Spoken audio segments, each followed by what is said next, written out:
శివరాత్రి రోజు ఉపవాసం ఉంటున్నారా? ఈ తప్పు చేయొద్దు. అప్పుడే కోరిన కోర్కెలు తీరుతాయి. హిందూ పండుగలలో ముఖ్యమైన పండుగ మహాశివరాత్రి.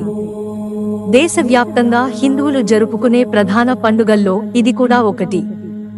మాఘమాసం బహుళ చతుర్దశి నాడు పరమేశ్వరుడు లింగరూపంలో ఉద్భవించినట్లు పురాణాలు పేర్కొన్నాయి.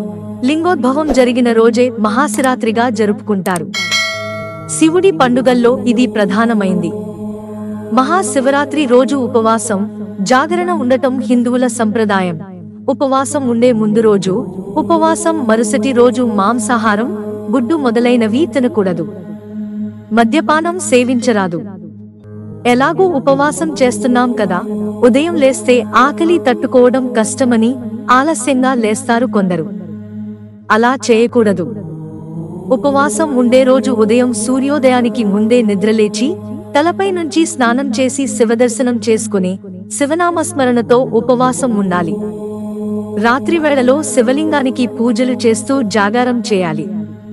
పూజా విధానం: మంత్రాలు తెలియకపోయినప్పటికీ ఉపవాసం, జాగరణం, బిల్వార్చన, అభిషేకం లాంటి వాటిలో పాల్గొంటే చాలు శివానుగ్రహం లభిస్తుందని వేద పండితులు బ్రహ్మశ్రీ పురాణం మహేష్ శర్మ చెప్తున్నారు. ఇలా చేస్తే అనుకున్న కార్యాలు జరుగుతాయి.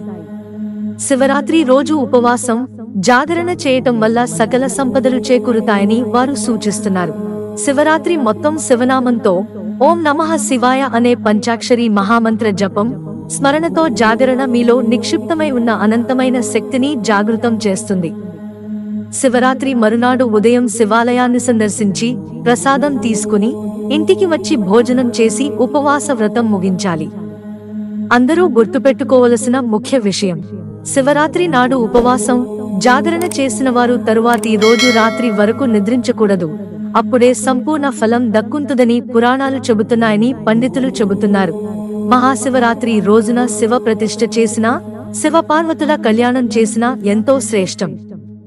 మహాశివరాత్రి రోజు తనను పూజిస్తే తన కుమారుడైన కుమారస్వామి కన్నా ఇష్టులవుతారని సాక్షాత్తు పరమశివుడే చెప్పాడంటే దీని విశిష్టతను అర్థం చేసుకోవచ్చు. త్రయోదశి నాడు ఒంటిపొద్దు ఉండి చతుర్దశి నాడు ఉపవాసం ఉండాలి. అష్టమి సోమవారంతో కూడి వచ్చే కృష్ణ చతుర్దశి నాటి మహాశివరాత్రి మరింత శ్రేష్టమైందంటారు. మిత్రులారా, ఛానల్ సబ్స్క్రైబ్ చేసుకోవడం మర్చిపోకండి. ధన్యవాదాలు.